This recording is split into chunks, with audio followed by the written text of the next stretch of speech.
hoy tenemos la suerte, la inmensa suerte de volver a contar con Andrés Nadal, que nos va a dar una conferencia sobre un tema que yo creo que es vital de comprender y de porque eso nos puede abrir mucho la mente a todos, sobre la historia de la biodiversidad cultivada en Andalucía.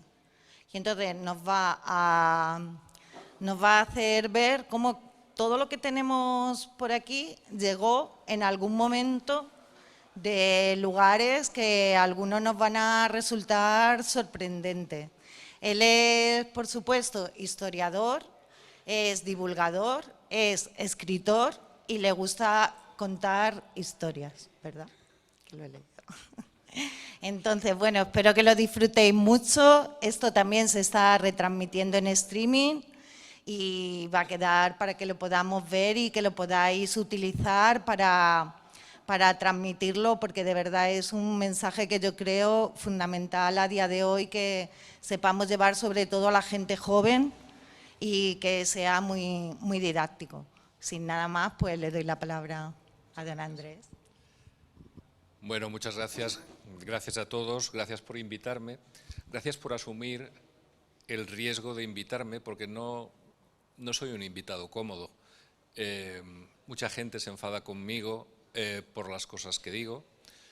Por cierto, me podéis criticar en Twitter, me podéis buscar allí o en otras redes sociales, en otras me podéis felicitar y en Twitter me podéis criticar. Yo quería empezar haciendo una pregunta, no sé por qué. Yo siempre tengo más preguntas que respuestas. Y la pregunta que quería haceros es,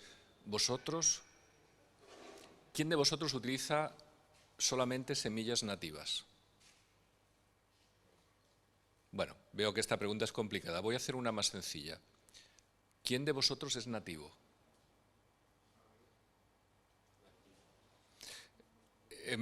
Si os fijáis, yo voy a hablar, va a parecer que voy a hablar de las semillas, pero voy a hablar en realidad de algo mucho más complejo. El mundo es complejo, el mundo es biodiverso y en realidad no sabemos cuáles son nuestros orígenes, en realidad no sabemos de dónde venimos, no sabemos quiénes son nuestros ancestros, no sabemos en qué momento nace determinada semilla. ¿De cuál vamos a prescindir? Vamos a ir al origen. ¿Y de cuál vamos a prescindir? ¿Qué pensáis que comían nuestros ancestros de hace 2000 o 3000 años? ¿Cuál era su dieta? No era tan fácil. Hay gente que me dice, hombre, comían huevos. Bueno, sí, es verdad que comían huevos. ¿Comían cereales? Es verdad que comían cereales, pero no hablamos de qué huevos, no hablamos de qué cereales, no hablamos de qué carne, ni otras cosas por el estilo.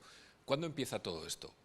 Vamos a resumirlo mucho, pero empieza con una especie de, bueno, se conoce como revolución neolítica. La revolución neolítica es algo que es una visión etnocéntrica, porque es una visión muy de aquí, porque el origen de la agricultura está al mismo tiempo en muchas partes del mundo. Está en América, está en Asia, está en el Próximo Oriente, y a partir de aquí se va difundiendo a través de mecanismos más o menos complejos, que pueden ser desde el comercio, los intercambios comerciales, o pueden ser las invasiones. Yo me voy a centrar un poco, nosotros estamos en Bormujos, provincia de Sevilla, estamos en el sudoeste de la península ibérica y vamos a centrarnos un poco en la visión de aquí, la visión de China, la visión de Asia sería diferente y la visión de América, de Mesoamérica o de Sudamérica sería también diferente. Pero nos vamos a centrar en qué ocurre con el mundo de las semillas en este lugar.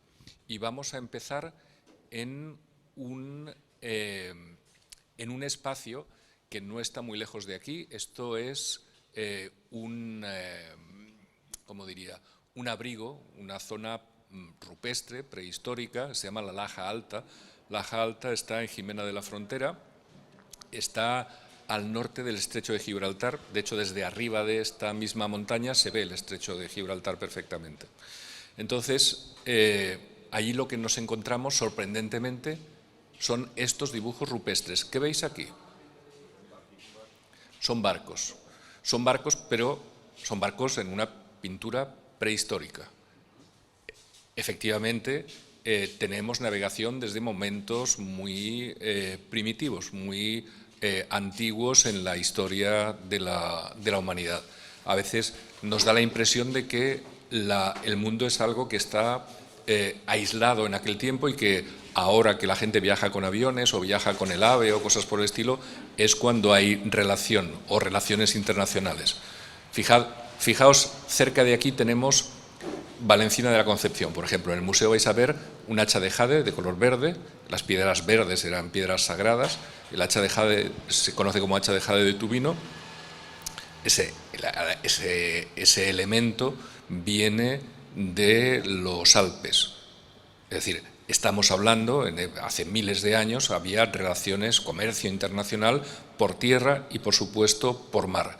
¿Qué venía por tierra o por mar? Este es un dibujo, digamos, para que veamos una simplificación, pero que veamos más claramente qué es lo que qué es lo que estaban viendo esas personas prehistóricas, entre comillas, desde su abrigo de la Laja Alta. Veían efectivamente los barcos que navegaban, que venían de lugares más avanzados, del Próximo Oriente en concreto, y que atravesaban el estrecho de Gibraltar y se adentraban en el Atlántico buscando algo, ¿no? Esto que vemos aquí es uno de los dólmenes más extraordinarios de la historia de la humanidad. Es el dolmen de Montelirio, cuando se estaba excavando. Está cerca de aquí, es uno de los elementos prehistóricos más importantes del sudoeste de la península ibérica y de Europa. Tuvimos la suerte de que llegó la crisis, vosotros seréis muy jóvenes, pero en 2008, 2007, 2008 y siguientes tuvimos una crisis que salvó este dolmen porque por alguna razón inexplicable los políticos tenían que construir edificios justo encima de este dolmen. Como digo, es uno de los más importantes de la historia. Tiene un montón de connotaciones, un montón de cuestiones, pero en el entorno hemos encontrado cosas absolutamente maravillosas. Una de ellas, por ejemplo, es un elemento que nos muestra qué era lo que comían, qué era parte de su dieta. Esto es una bellota. También comían cerdos, los cerdos comían bellotas, pero también este tipo de cosas. Eran una civilización avanzada, hace miles de años. Era una civilización avanzada, lo vemos porque fabricaban armas que no son de este mundo. Son armas absolutamente maravillosas, pero la cuestión es que muchos de estos elementos, mangos de marfil, cosas de este tipo, tienen marfiles asiáticos. La cantidad de armas de este mundo y o sea, que no son para este mundo, y de materiales que son de importación es muy grande. Aquí, por ejemplo, lo que estamos viendo son los restos de una mujer, se conoce como, bueno, se supone que son sacerdotisas que han sido sacrificadas ritualmente para ser enterradas en ese dolmen de Montelirio. Lo que es de color oscuro son piezas de ámbar. Ámbar, obviamente, de importación, hallados aquí en Montelirio, en Valencina. Esto es una de las tumbas más sorprendentes. Es la tumba de una persona, de un personaje muy relevante, un personaje muy rico. Antes la sociedad era machista, eso ya no pasa, pero esa tendencia es una broma, sí, pero o es una ironía. Pero el colmillo que vemos, Valencina es uno de los pocos sitios donde encontramos, por ejemplo, colmillos de elefante asiático. Estamos hablando de época prehistórica, Valencina. ¿Por qué? ¿Por qué venían a este lugar? Los puntos que estáis viendo están representando minas prehistóricas. Las minas prehistóricas se acumulaban en esta parte del mundo porque estamos al lado de lo que conocemos como faja pirítica ibérica, que era el depósito de metales no férricos más importante del mundo antiguo. Entonces, por cuestiones estratégicas, necesitaban estos materiales. ¿Por qué? Pues porque, por ejemplo, sabemos que el cobre tiene unas determinadas propiedades y el bronce, que es la aleación del cobre y el estaño, tienen otras. Si necesitan cobre y necesitan hacer bronce, por ejemplo, un ejército armado con espadas de bronce va a vencer a un ejército armado con espadas de cobre, por decirlo de alguna manera, ¿no? Esta es una de las minas más antiguas que vamos a encontrar. Hay otras. Vamos a encontrar en la península ibérica. Estos son los dólmenes del Pozuelo, en Huelva. Esto es uno de esos dólmenes. Pero tenemos muchas más sociedades y civilizaciones que han sido visitadas. Podríamos decir, aunque no tenemos pruebas contundentes, pero sí que tenemos restos desde época micénica, ¿vale? Bueno, no me voy a extender en esto. Uno de los primeros cereales que se están utilizando o que se utilizan en el mundo antiguo es el mijo. El mijo se encuentra en China, se encuentra en el Próximo Oriente, y eso va a permitir cosas como la acumulación de alimentos. Eso va a traer pues la especialización, la jerarquización social y el nacimiento de las sociedades urbanas, que van a salir sobre todo cerca de los ríos como el Indo, el Tigris y el Éufrates, el Nilo o el Guadalquivir. Se supone que, bueno, una de las razones por las que se enfadan conmigo es porque suelo mostrarme muy preocupado por el tema del cambio climático. El cambio climático no es de ahora. Cambios climáticos han habido siempre a lo largo de la historia.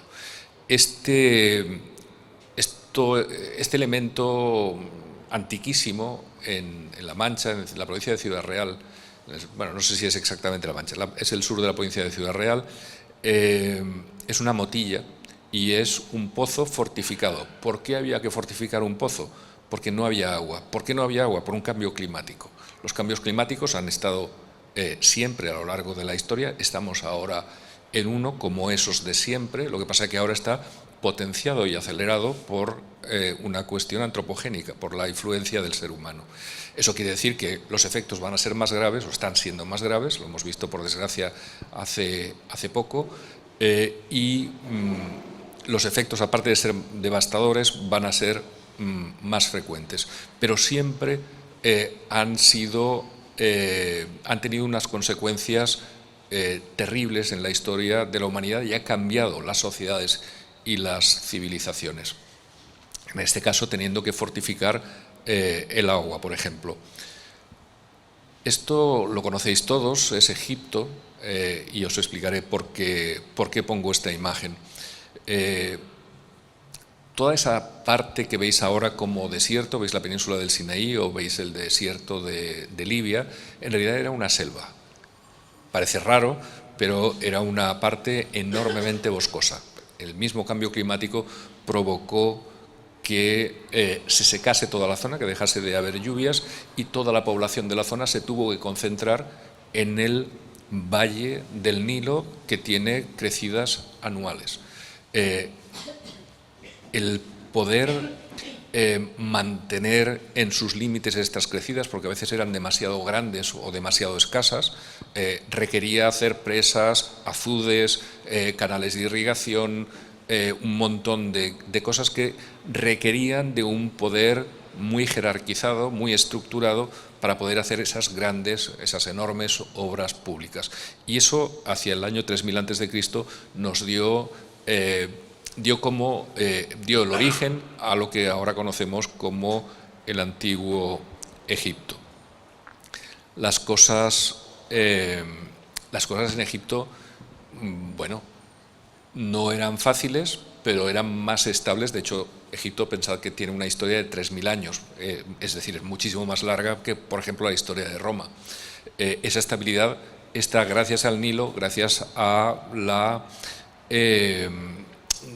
agricultura, gracias a las grandes obras públicas.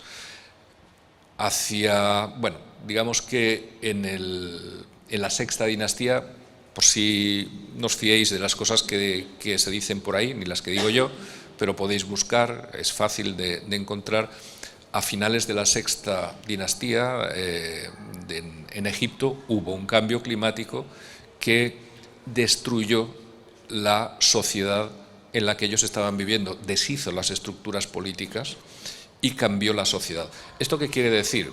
Porque simplemente son avisos para los navegantes. Sabéis, si no yo os lo digo, que los políticos tienen la fea tendencia de preocuparse solamente por su espacio en el poder, de 4 años, y alargarse ellos en el poder, y no piensan, por supuesto no piensan en sus votantes, ni piensan en estrategias a largo plazo, ni en los graves retos y desafíos con los que nosotros nos encontramos. Cuando hablo de políticos, obviamente hay héroes dentro de estos políticos, que son aquellos que se preocupan por su sociedad, por su pueblo. Normalmente son alcaldes de poblaciones pequeñas y cosas por el estilo, no de aquellas personas que simplemente son apéndices de la estructura del poder, hechas por su partido o hechas pues para perpetuarse en ese poder. En este caso sucedía así. El faraón, el último faraón de la sexta dinastía, era un auténtico desastre, y el cambio climático los pilló sin haber hecho los deberes, como nos pasa a nosotros, con lo cual pues la gente tuvo que cambiar de forma de vivir y las estructuras políticas se hundieron. Esa es la primera característica, o una de las características evidentes que existen con los cambios climáticos. Y me estoy refiriendo, ojo, a los cambios climáticos tradicionales, a los que son naturales dentro de los ciclos climáticos de la Tierra. Si pensáis que es el único de los que se tenga memoria, ya os puedo asegurar que no es así. Hacia el año 1200 a.C. nos encontramos con una convulsión que afecta a todo el planeta, pero especialmente notable en los registros históricos del Próximo Oriente, que deshace todas las civilizaciones de la antigüedad, excepto Egipto, porque Egipto tiene una característica importante, y es que es muy fácil de defender porque está rodeado por desiertos, que es como grandes murallas que lo protegen. Con lo cual, hubo un gran movimiento de pueblos. La guerra de Troya, por ejemplo, es parte de esos movimientos, de esas migraciones que son causadas por cambios climáticos.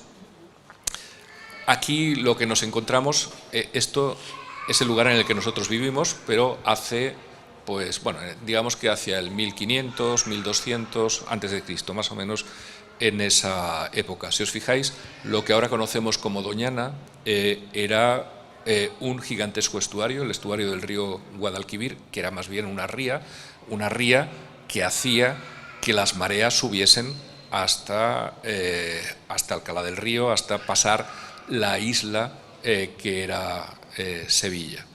Eso era un lugar estratégico porque, como os he dicho antes, había una cuestión de metales que venían a buscar, y se ahorraban más de 100 kilómetros, unos 100 kilómetros, para hacerlos en barco en lugar de llevar esos minerales, esos materiales pesados en carretas.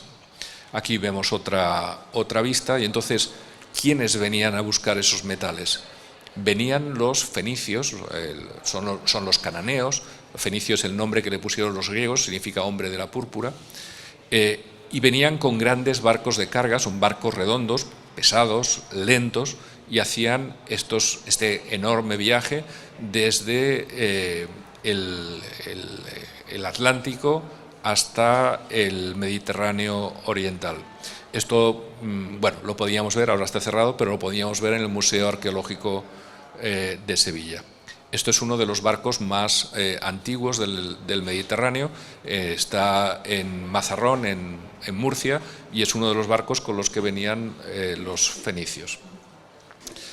Los fenicios no escribían sobre sí mismos, pero los pueblos de alrededor sí que escribían sobre ellos, tanto los griegos como los hebreos en este caso, y os cito un texto. Ellos llamaban a este lugar Tarsis, y ese texto dice: las naves de Tarsis eran como tus caravanas que traían tus mercancías, así llegaste a ser opulenta y te multiplicaste en gran manera en medio de los mares. Este texto nos muestra que ya había un comercio muy grande, un comercio perfectamente establecido, y dentro de ese comercio, por supuesto, llegaban las semillas. Aquí lo que estáis viendo son la ciudad de Tiro, en lo que sería la costa actual del Líbano, y las ciudades griegas de Samos o Focea, que son los primeros de los griegos que llegan al lugar en el que nosotros nos encontramos, donde venían a llevarse los metales y venían a traer ideas, culturas, creencias, semillas y un montón de cosas valiosas que cambiaron la forma de ser, de pensar y de vivir de este lugar. Ocurrió, obviamente estoy haciendo saltos muy grandes en el tiempo para centrarnos en el tema de las semillas, pero hay algo que es muy importante y es que los fenicios, después de una época de comercio intensísimo, se encontraron con una situación de gran dificultad por la presión del imperio neoasirio. Sabéis que para el tema de los recursos, una cosa que nos parece a todos normal es el intercambio de estos recursos, una negociación y la idea de que hay una forma de apoyo mutuo que permite que todo el mundo mejore.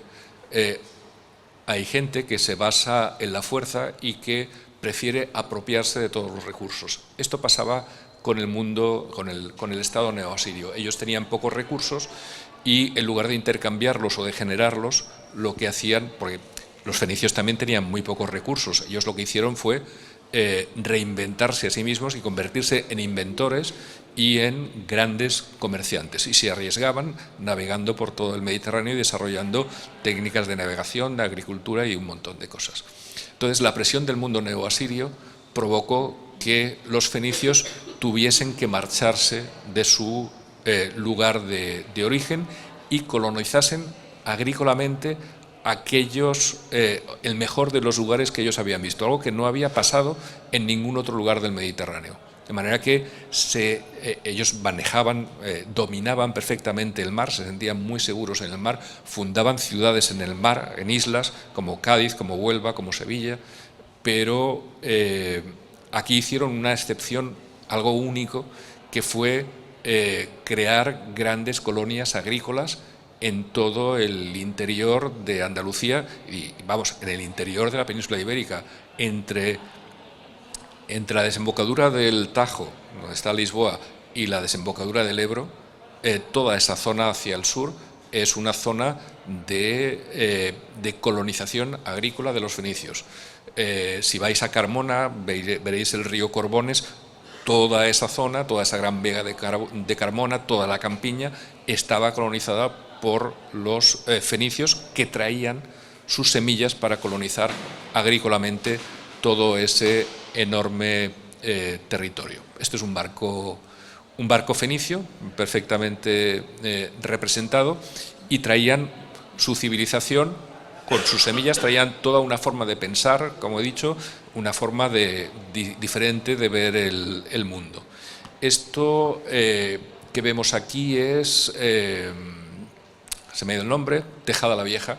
Tejada la Vieja está en la frontera entre las provincias de Huelva y de Sevilla, es una ciudad fenicia, lo vemos por las casas cuadradas, y al fondo, lo que veis al fondo, esa zona pelada del fondo, es la mina de Aznalcóllar. Eso es lo que ellos venían a buscar, pero ya que estaban aquí, y aquí se vivía muy bien, era una zona absolutamente fértil, se dedicaban a la producción de la agricultura. Esto otro que vemos es el poblado de Doña Blanca. Doña Blanca es un sitio que deberíais conocer, que está en la provincia de Cádiz, digamos que es la parte continental, la parte de la tierra de Cádiz, y es un lugar excepcional también desde el punto de vista de la agricultura. Pero no solamente venían los fenicios. Antes os he dicho que el bronce se hace con cobre y con estaño, es una aleación. Y entonces, ¿quiénes eran los otros que llegaban hasta aquí? Pues gente que venían desde lugares del norte. No sé si tengo que competir con las personas que están, no sé si tengo que levantar la voz, pero ¿está bien? Vale. Esto que veis aquí es el depósito de armas es un depósito de armas de la ría de Huelva. Se halló, fue un hallazgo excepcional, porque aquí son armas amortizadas, pero encontramos armas que vienen del norte del Atlántico, de la zona de lo que ahora sería Inglaterra, incluso del mar Báltico. Es decir, encontramos que esto es un lugar de encuentro donde gente viene a traer estaño, viene a llevarse un montón de cosas que están trayendo los fenicios. Es decir, lo que estamos viendo es un punto de encuentro entre el Atlántico y el Mediterráneo oriental. Por tanto, es un lugar absolutamente excepcional donde nos encontramos una gran cantidad de minerales, una gran cantidad de fertilidad en la tierra, que es algo único. Lo va a comentar Estrabón en el libro tercero de su geografía. ¿Qué nos traen los fenicios? Pues nos traen cosas como las viñas. Cuando hablamos de semillas, hablamos de un montón de cosas que nos parece que están desde aquí toda la vida, pero no es así. Los fenicios nos traen, en Doña Blanca, tenemos el lagar más antiguo de Europa occidental. Este es el lagar de Doña Blanca. Nos traen las aceitunas, nos traen las olivas.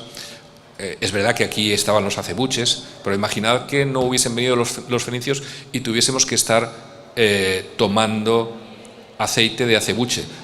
Evidentemente no es malo, pero ¿cuánto estaríamos pagando por el aceite de acebuche? Nos traen especies diferentes de trigo, mucho más productivas, porque ellos llevan mucho tiempo haciendo una selección de semillas, viendo cuáles son las que les dan un resultado mejor, o bien el centeno, o bien la cebada. La cebada o el centeno se están utilizando, por ejemplo, desde hace mucho tiempo en Egipto para la fabricación de cerveza, que es uno de los alimentos que ellos están utilizando comúnmente, ¿no? Otra cosa que nos encontramos, por ejemplo, en la ciudad fenicia de Doña Blanca, son garbanzos. Los garbanzos más antiguos de Europa están en la provincia de Cádiz, en Doña Blanca, y llegan también, por ejemplo, las lentejas. Hay una gran cantidad de elementos, o el lino, por ejemplo, el lino que se necesitaba para los tejidos. Son semillas, son plantas que van a presentar enormes ventajas a las personas que están viviendo aquí y van a cambiar la civilización y van a desarrollar la población, va a aumentar la demografía muchísimo. El granado es otra de las cosas que traen, la higuera, los guisantes, los algarrobos, las gallinas, traen muchas otras cosas, traen el trabajo del hierro, traen el torno, es decir, traen por supuesto el alfabeto, una manera de contar diferente, porque ellos están utilizando un sistema sexagesimal de contar. Al final, los neoasirios vencen a los fenicios. Aquí hay una crisis terrible, económica, social. Seguramente todos habéis visto el tesoro del carambolo. El tesoro del carambolo se esconde rápidamente porque están huyendo, y están huyendo porque tienen un peligro cierto de morir. Marchan sin sus elementos sagrados y nunca van a volver. En su lugar van a volver los griegos, que traen evidentemente otras semillas. Esto no es griego, en realidad esto es de la isla de Tera, viene de una ciudad que se llama Acrotiri, la isla que ahora conocemos como Santorini, y vemos a una chica guapísima cogiendo azafrán, ¿vale? Son otros elementos que traen aquí. Salto el tema de Tartesos, que es interesantísimo, pero os dejo el final de Tarteso, uno de los grandes templos, grandes santuarios que se está excavando ahora mismo en el curso medio del río Guadiana, y es un lugar griego, es civilización griega. Cerca tenemos otros lugares como Cancho Roano, etcétera, donde vamos a ver muchísimos elementos griegos, y han traído hasta aquí las semillas griegas. Esto es el Mediterráneo occidental. Vemos la influencia de los griegos y de los fenicios, y nos encontramos con que hay una civilización, esa civilización, digamos, que ha conquistado un territorio extensísimo, finalmente va a ser conquistada por Alejandro Magno. Va a ser en ese momento el imperio más extenso del mundo. Claro, ¿qué es lo que ocurre cuando alguien como Alejandro conquista una zona tan grande, tan desconocida, tan remota como era para Macedonia o para Grecia, ¿no? Pues con Alejandro viajaban científicos, viajaba el sobrino de Aristóteles, por ejemplo. Aristóteles iba recibiendo información puntual de todas las plantas que iban encontrando. De hecho, uno de los discípulos de Aristóteles es Teofrasto, y él escribe la primera guía de las plantas, de las semillas, de qué es lo que se puede hacer con todas esas plantas y semillas que han encontrado en la India y en estos lugares remotos. Bueno, es que intento explicarlo sin saltarme nada, pero es difícil de resumir. Cuando los fenicios, cuando Alejandro conquista el antiguo territorio fenicio, conquista Tiro en una batalla épica, la gente que puede huir se refugia en Cartago. Eso va a hacer que Cartago destaque, despegue, es una colonia fenicia, y despegue como auténtica potencia en el centro del Mediterráneo. Y eso, bueno, va a traer grandes consecuencias. Ellos se sienten perfectamente herederos del mundo fenicio y ellos van a llegar a la península ibérica, a todo aquel territorio del sur de la península ibérica que ya era pues colonización fenicia, y algunos piensan que era la provincia más occidental del mundo fenicio. Aquí, por ejemplo, vemos restos, como por ejemplo en Carmona. Lo habréis visto muchas veces, pero no, a lo mejor no os habréis fijado. La puerta de Sevilla de Carmona, al lado, os vais a encontrar con este foso al lado de la muralla, que es un foso cartaginés. De manera que es evidente que ellos están aquí, lo sabemos también obviamente por la historia, por la historiografía, ¿no? Los cartagineses traen cosas como, por ejemplo, los almendros, los dátiles, los melocotones, los pistachos. Aquí, por ejemplo, había lentiscos, pero no había pistachos. ¿Recordáis el nombre del lentisco? Pistacha lentisca. Yo estoy intentando injertar pistacho en el lentisco. No me ha funcionado, pero voy a insistir porque quiero conseguir que un árbol absolutamente adaptado aquí pues pueda dar pistachos, ¿no?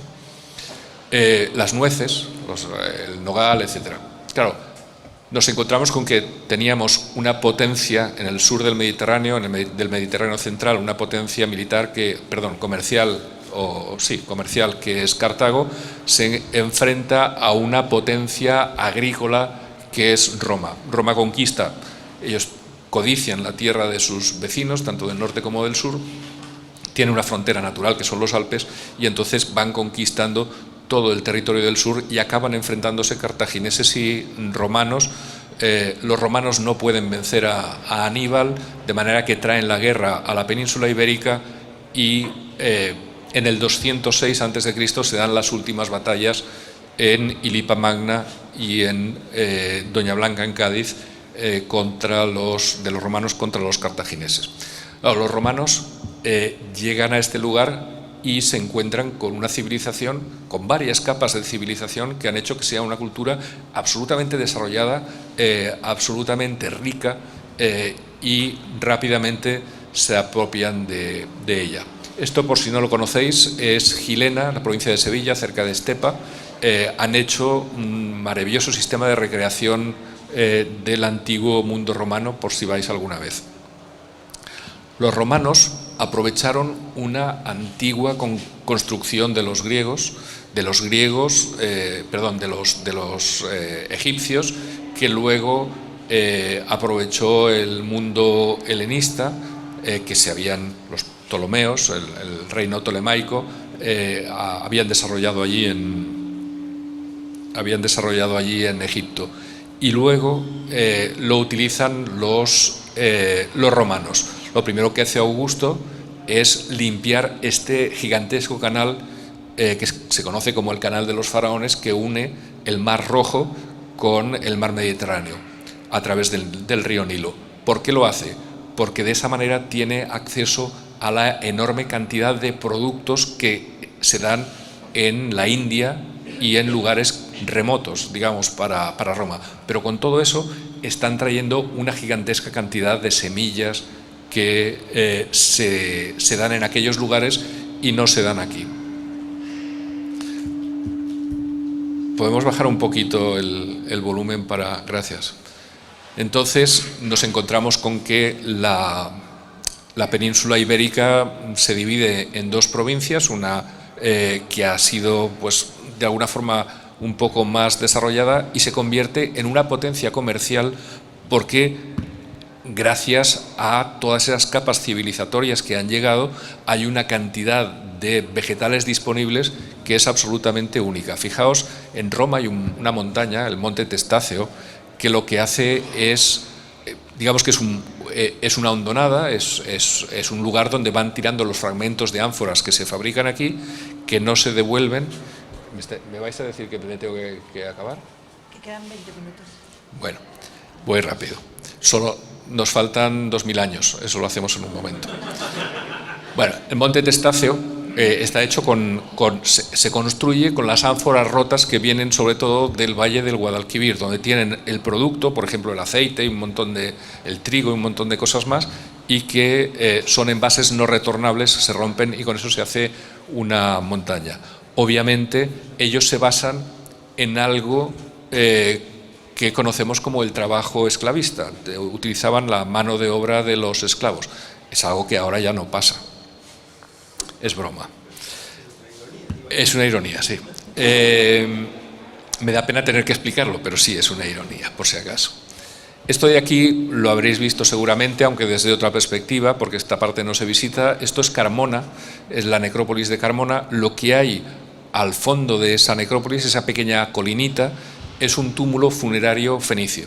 Es decir, el lugar que habían utilizado los fenicios luego es utilizado por los romanos. Los romanos, claro, tenían de todo relativamente. Por ejemplo, no tenían cítricos. El único cítrico que conocían era el cidro. No es, ahora mismo si vais a la tienda, no vais a encontrar cidro porque simplemente no es un cítrico práctico, ¿vale? Lo que quiero decir es que la evolución de esas semillas, de esa difusión de las semillas, es muy importante para la gente que está viviendo aquí. Ellos traen, por ejemplo, en esta época, traen las rosas, bueno, esta planta es importante. Como no hay tiempo, no hablaré de ella, pues esto es bálsamo de Judea y es una planta excepcional. Me salto al pobre Augusto, pero tenemos todo el Mediterráneo absolutamente colonizado por los romanos y vemos el Mar Rojo abajo a la derecha, el que es la puerta de entrada de todas las semillas y todos los vegetales que vienen de Asia.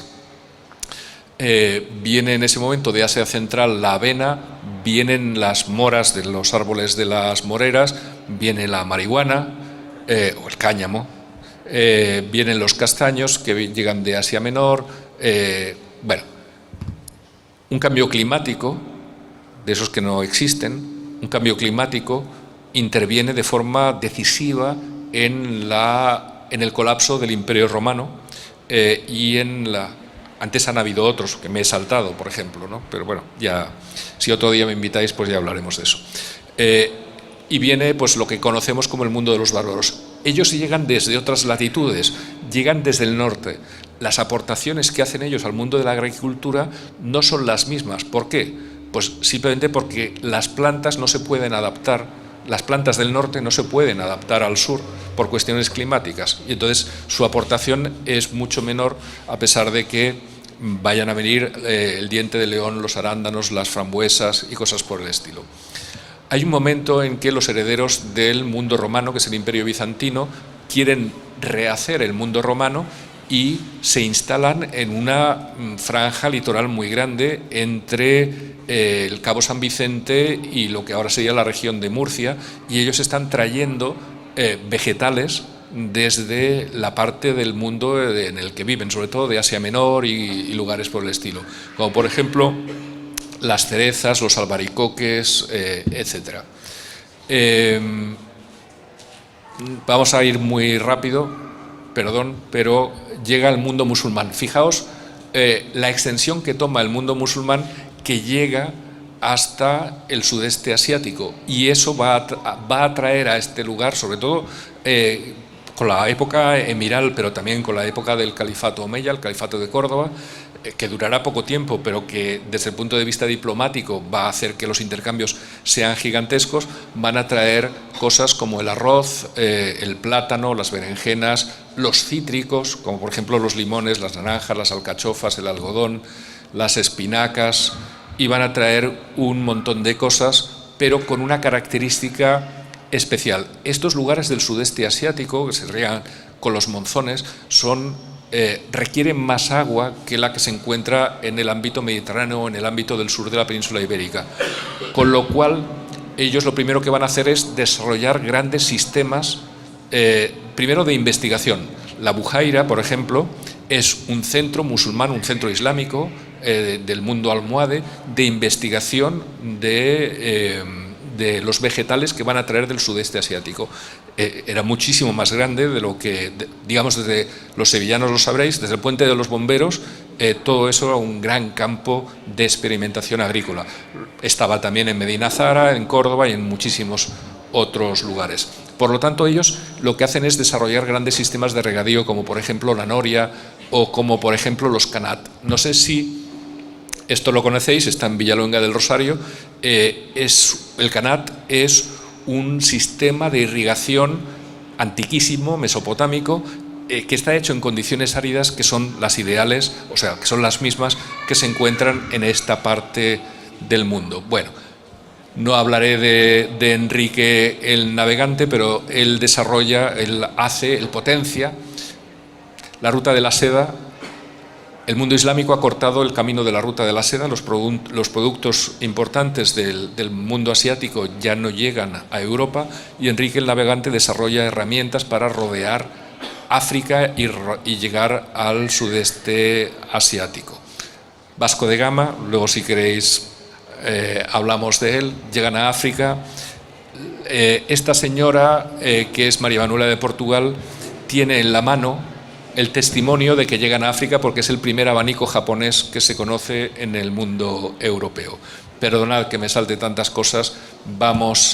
Encontramos lo que conocemos como el tornaviaje para ir desde el galeón de Manila hasta México, hasta Acapulco. Prácticamente no tenemos agricultura de Japón, no es que estén muchos años los españoles allí.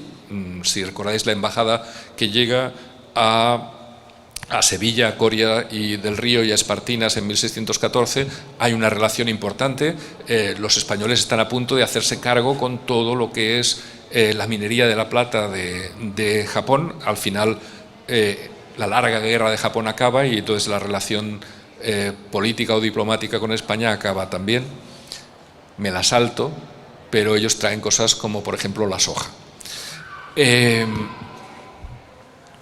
¿Recordáis esto? Lo habéis visto seguro muchas veces. Esto es la Rábida. En la Rábida es donde se está desarrollando una gran expedición para buscar un camino alternativo al de los portugueses para llegar al sudeste asiático, que resulta vital por muchas razones. Este invento portugués es determinante para llegar a América.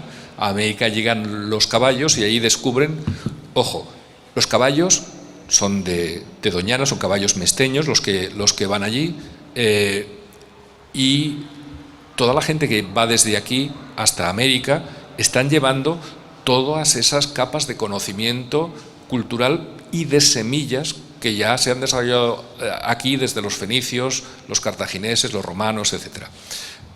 Pero allí se encuentran con un mundo completamente nuevo de vegetales que va a cambiar la vida de la gente de aquí. ¿Quién de vosotros prescindiría de los tomates, de las patatas, del maíz, de los pimientos, de los girasoles? Los girasoles son del norte, de la parte que ahora conocemos como Estados Unidos. Bueno, habrá gente que del café o del chocolate o de los cacahuetes o de la piña o del aguacate, mi mujer no puede prescindir del aguacate, de los boniatos, de las calabazas, es verdad que hay calabazas asiáticas, pero la mayor parte son de Mesoamérica, de manera que estamos en una situación de intercambio cultural muy importante, que va a dar saltos, realmente saltos importantes en la demografía y en la calidad de vida de las personas de cada lugar donde esos intercambios de semillas se producen. Por eso esa feria es tan importante. El intercambio de las semillas a lo largo de las civilizaciones las han desarrollado los lugares donde se compartían, ¿no? Bueno, el mundo, digamos, otomano sigue cerrando el camino de Asia, pero los españoles conocéis la historia de la circunnavegación del mundo, están buscando nuevos caminos para Oceanía, para Asia también, porque finalmente las especias resultaban muy importantes para un montón de cuestiones claves. Bueno, si os parece, lo dejamos aquí por si alguien quiere hacer preguntas o críticas o lo que sea, pues podamos hacerlo, ¿vale?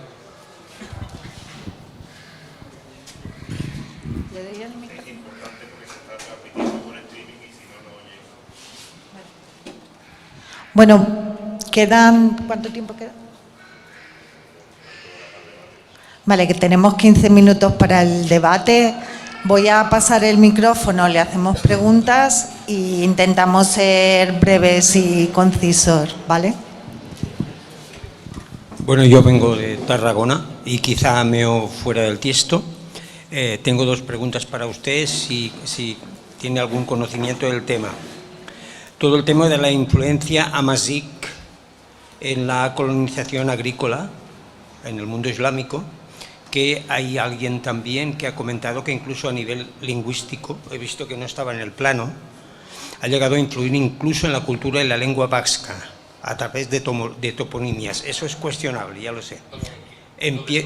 Empieza la polémica. Y el otro tema, que creo que sí que ya lo debe conocer mejor, es si nos puede hablar un poquito brevemente del compendio de agricultura andalusí. ¿Quieres contestar ya? Sí. Molt bon dia, gràcies per vindre aquí. Estamos muy contentos de poder responder en catalán desde Sevilla a las personas que han venido desde Tarragona. Pero lo vamos a hacer en castellano porque estamos aquí.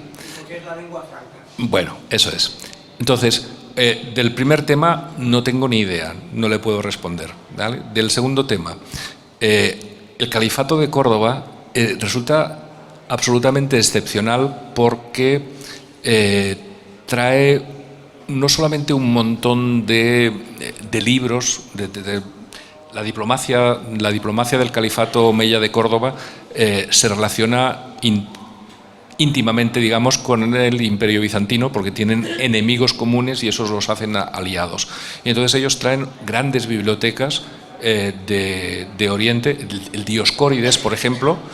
Hay gente que dicen que el emperador bizantino regala el Dioscórides a Dioscórides. Pedáneo Dioscórides es un médico griego que está trabajando para las regiones en época de Nerón y hace un libro sobre plantas absolutamente vital, que bueno, se sigue pudiendo encontrar y sigue siendo interesante. Entonces, ellos van a desarrollar bibliotecas de agricultura explicando la mejor manera de hacer las cosas, y hay una explosión de tratados de agrícolas en ese momento. De hecho, desde época romana, que ya se hacen tratados de ese tipo, no van a existir ese tipo de tratados hasta el califato de Córdoba. De hecho, van a ser absolutamente importantes para distribuir el conocimiento en toda la zona del Mediterráneo. Los sistemas agrícolas y sobre todo los sistemas de regadío los podemos encontrar absolutamente por todas partes que tengan un clima similar. Por ejemplo, en Sicilia Podemos encontrar este tipo de cosas y podemos encontrar libros sobre este tema. El fundador del Califato de Córdoba es Abderramán III. Su hijo, Alakam II, crea una gigantesca biblioteca y uno de los intereses especiales de Alakam II es precisamente la agronomía. Y él trae a los mayores científicos también del Califato Abasí, los trae para el desarrollo de la agricultura. No sé si con eso explico un poco lo que la pregunta. De la primera no tengo ni idea. Me lo tendría que inventar, pero eso luego queda feo. Como no me dedico a la política, pues no me invento cosas.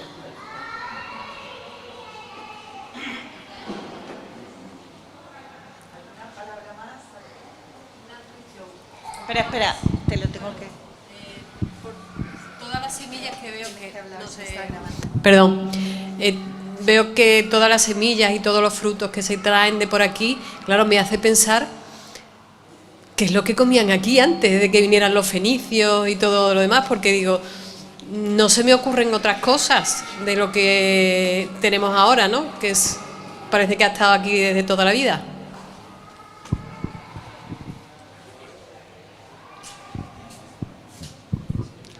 Es un tema muy importante. De hecho, cuestiones de enfermedades venían en muchos casos por problemas de la dieta. Las dietas, la gente comía perfectamente, pero sin embargo su dieta no era la mejor. De hecho, la conocemos por la arqueobotánica o lo conocemos por los análisis que se hacen de los restos orgánicos de los esqueletos, cosas que hace pocas décadas eran absolutamente imposibles de saber, ahora sí que lo conocemos. En este momento, claro, imaginad, me voy a meter en otro jardín, imaginad que cerrasen los Mercadona, imaginad por un momento que las tierras agrícolas las comprasen los grandes fondos de inversión o se utilizasen en lugar de para cultivar, para instalar enormes campos de placas solares. Imaginad que la gente que tiene el dinero controle lo que podemos comer o lo que no podemos comer. Volveríamos a esa situación de enormes dificultades donde en lugar de comer huevos de gallina, mucho más productivas, etcétera, que traían los fenicios, pues tendríamos que subir a los árboles para comer huevos de pajarillos, que tendríamos que comer pues una docena para que digamos nutriesen como un huevo de gallina, ¿no? La comida que se encuentra aquí era perfectamente suficiente, pero ni era especialmente agradable. Harina de algarroba, pan de algarroba, hierbas, raíces, hervidas, cosas por el estilo, no eran una dieta a la que nosotros querríamos volver. Ellos, por ejemplo, tenían que utilizar la caza para complementar la dieta. Yo soy vegetariano y no tengo ningún tipo de problema alimentario, que es algo que sería imposible hacer antes de la llegada pues, de los fenicios o de otras poblaciones. Sí.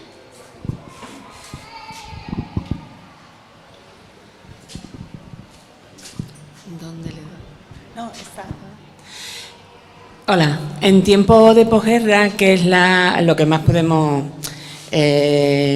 acercar a una época en la que prácticamente no hay alimento, yo sé de gente que sobrevivió en el campo de hierbas que encontraban, con las que hacían sopa, de setas, de madroños, que sí supongo que sería algo autóctono, porque es arboleda del bosque mediterráneo. Tenía una vecina que le llevaba a mi madre, y mi madre, eso ya no era en posguerra, sino era porque a mi madre le gustaba, le llevaba una cantidad de hierbas que cogía en el suelo, con las que mi madre hacía sopa, que ella le enseñó a hacer, que un día me trajo una bolsa a mí de unas plantas tan bien ordenadas que hasta dudé de tomármela. Y dije, no, yo esto no me lo como porque esto no puede ser comestible. Y de hecho, eran comestibles. Yo recuerdo unos guisantitos silvestres que hay en el suelo, que eso la gente se lo comía. Y las florecitas estas, que son unas cosas redonditas, que tampoco recuerdo cómo se llaman, pero que tú sí te acuerdas cómo se llamaban. Exactamente, sí. Comían de todo. O sea, que yo creo que es la época, y si tenemos a gente que todavía vive, pues nos pueden explicar de muchas cosas que sí daba la tierra de aquí. O sea, que yo supongo que en la época antigua de los pobladores de la zona autóctonos, pues también reconocerían, supongo, ¿no?, setas en grandes cantidades, que de eso también seguimos alimentándonos. Si vas por el campo te vas encontrando con cosas que sí son comestibles. Y es verdad que bueno, que claro, que menos mal que vino todo esto, ¿no? Pero yo creo que hay gente todavía en los pueblos que podría sobrevivir.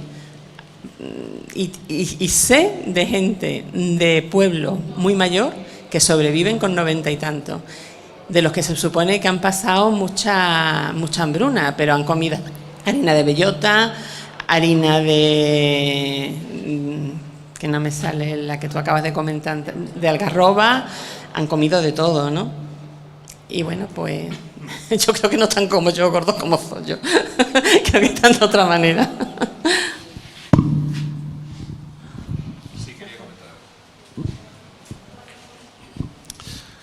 Mi madre era pastora de ovejas en Guadalajara.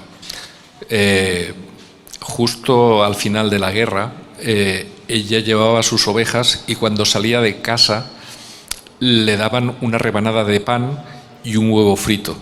Tenía tanta hambre que saliendo de la aldea en la que vivía ya se había comido la rebanada de pan y el huevo frito, y el resto sobrevivía como podía en las montañas del invierno, efectivamente con setas, con raíces, con tubérculos que a veces en realidad no sabía ni lo que era.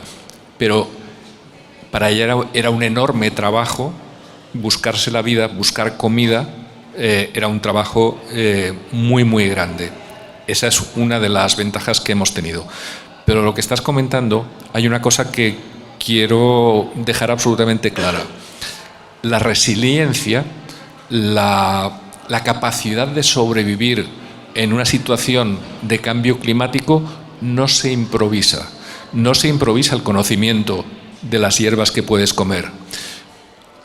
Hace muchos años, hace décadas, yo hacía actividades de supervivencia y pasaba un hambre feroz porque no era capaz de encontrar nada de lo que me explicaban para poder comer.